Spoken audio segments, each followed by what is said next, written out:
మాచర్ల కోర్టులో పిన్నెల్లి సోదరులు సరెండర్ అవుతున్న నేపథ్యంలో మొత్తం జిల్లా వ్యాప్తంగా కూడా హౌస్ అరెస్టులు చేసిన పరిస్థితి కనిపిస్తుంది. వైఎస్ఆర్సీపీకి సంబంధించిన నేతల అందరి ఇళ్ళ వద్ద కూడా హౌస్ అరెస్టులు చేసిన పరిస్థితి. నర్సరావుపేట మాజీ ఎమ్మెల్యే గోపిరెడ్డి శ్రీనివాసరెడ్డిని కూడా హౌస్ అరెస్ట్ చేసిన పరిస్థితి. ప్రస్తుతం దీని మీద జిల్లాకు సంబంధించిన నేతలందరూ కూడా మాట్లాడారు. ప్రస్తుతం మనతో పాటు గోపిరెడ్డిని ఒకసారి మాట్లాడదాం. సార్, ఎట్లా చూస్తారు సార్? మీ నాయకుడికి సంఘీభావం తెలడానికి మిమ్మల్ని ఎవరిని కూడా బయటికి రానున్న పరిస్థితి. మొత్తం వైఎస్ఆర్సీపీకి చెందిన నేతలందరినీ కూడా హౌస్ అరెస్ట్ చేసిన పరిస్థితి. మిమ్మల్ని కూడా హౌస్ అరెస్ట్ చేశారు. ఎట్లా చూస్తారు? ఇది ఒక ఎమర్జెన్సీ సిచ్యువేషన్. ఏది భారతదేశంలో ఎమర్జెన్సీ కాలంలో ఎంత ఇబ్బంది పడ్డారో ఎమర్జెన్సీ లాగా, లేకపోతే పాకిస్తాన్లో ఉన్నామా, ఆఫ్ఘనిస్తాన్లో ఉన్నామా మాకు అర్థం కావట్లేదు. మా పార్టీ మా మనిషికి సంఘీభావం వ్యక్తపరచాలి, కష్టకాలంలో ఉన్నాడని చెప్పి మేమందరం కూడా బయలుదేరుతూ ఉంటే రాత్రి నుంచి మమ్మల్ని హౌస్ అరెస్టులు చేసి ఈ విధంగా ఇబ్బంది.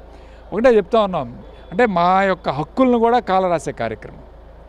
అంటే మేము బయటికి వెళ్ళకూడదు, మాకు వెహికల్స్ ఉండదు, మేము శాంతియుతంగా వెళ్తాం, ఎటువంటి ఇబ్బంది లేదు. మేమేమి ప్రదర్శనగా లేకపోతే ర్యాలీకి పర్మిషన్ అడగలేదు, లేదా జనాల్ని మొబిలైజేషన్ చేసే కార్యక్రమం చేయలేదు. మా అంతటా మేము స్వచ్ఛందంగా మా నాయకుల వరకు వెళ్దామన్నా సరే మమ్మల్ని హౌస్ అరెస్ట్ చేసి పల్నాడులో కొత్త రెడ్ బుక్ రాజ్యాంగం ఏదైతే లోకేష్ ఉన్నాడో దాన్ని మరింత ఉధృతంగా అమలుపరిచే కార్యక్రమం చేస్తూ ఉన్నారు. ఏమనుకుంటున్నారండి పిన్నెల్లి సోదరులు బయటకు వచ్చే అవకాశం ఉంది? ఎందుకంటే కూటమి ప్రభుత్వం వచ్చిన దగ్గర నుంచి కూడా వైఎస్ఆర్సీపీకి చెందిన నేతలందరూ కూడా టార్గెటెడ్గా అరెస్ట్ చేసి లోపలేస్తున్న పరిస్థితి. ఇప్పుడు పిన్నెల్లి సోదరులకు సంబంధించి ఏ విధంగా ముందుకెళ్ళబోతుంది? మీరు ఎట్లా చట్టపరంగా పోరాడాలి? తప్పకుండా చట్టపరంగా పోరాటం చేస్తాం. ఎందుకంటే వాళ్ళిద్దరికీ ఎటువంటి సంబంధం లేదు ఈ హత్యతోటి అని చెప్పి గతంలో ఇక్కడ పనిచేసిన ఎస్పీ గారు స్వయంగా ప్రకటన చేయడం జరిగింది. ఆయన వీడియోలు కూడా ఉన్నాయి.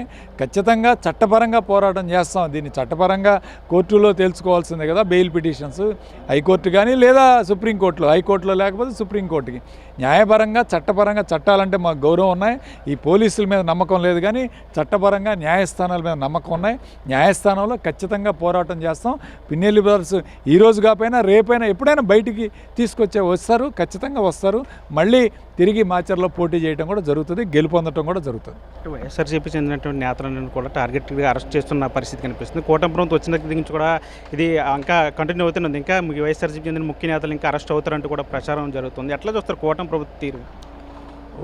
కేవలం వాళ్ళ ఉద్దేశం మానసికంగా వీళ్ళని ఇబ్బంది పెట్టాలి, వీళ్ళ మనోధైర్యాన్ని దెబ్బకొట్టాలని చెప్పి ఒక ఆలోచనతో ఎవరైతే ఈ ప్రభుత్వాన్ని విమర్శిస్తున్నారో, ఎవరైతే గట్టిగా ముందుకు వెళుతున్నారో వాళ్ళందరినీ కూడా కేసుల్లో పెట్టి ఇబ్బంది పెట్టాలని చెప్పి ఒక పథకం ప్రకారం వాళ్ళు మాట్లాడుతున్నారు, చేస్తున్నారు.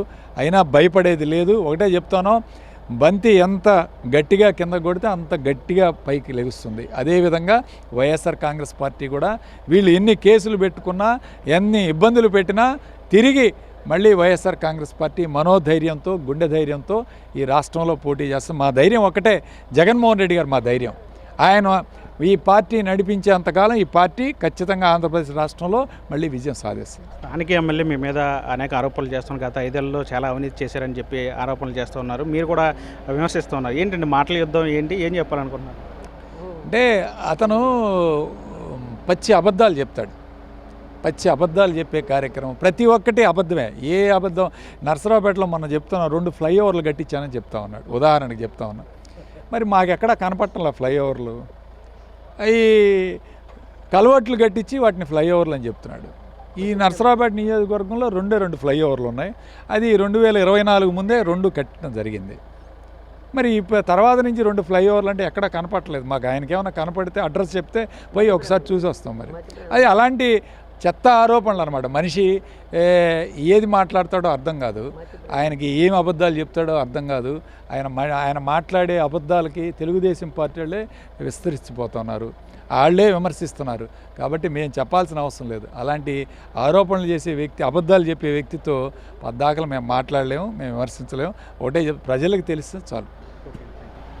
ఇది మొత్తంగా మాజీ ఎమ్మెల్యే గోపిరెడ్డి శ్రీనివాసరెడ్డి చెప్తున్నారు. ఏదైతే గత 5 ఏళ్లలో చేసినటువంటి అభివృద్ధి ఉందో వాటి మీద అవగాహన లేకుండా ఎమ్మెల్యే మాట్లాడుతున్నారు. మరోవైపు తమ నాయకుడు పిన్నెల్లి బ్రదర్స్కు సంఘీభావం తెలపడానికి వెళ్తుంటే మమ్మల్ని అందరూ కూడా హౌస్ అరెస్టులు చేశారు. ఇది ఖచ్చితంగా అప్రజాస్వామ్యం, దీని అందరూ కూడా ప్రజలు గమనిస్తూ ఉన్నారని చెప్పి ఆయన కూడా చెప్తున్న పరిస్థితి కనిపిస్తుంది. వల్లితో మనీ బిగ్ టీవీ, నర్సరావుపేట నుంచి. For more videos like this, subscribe Big TV channel.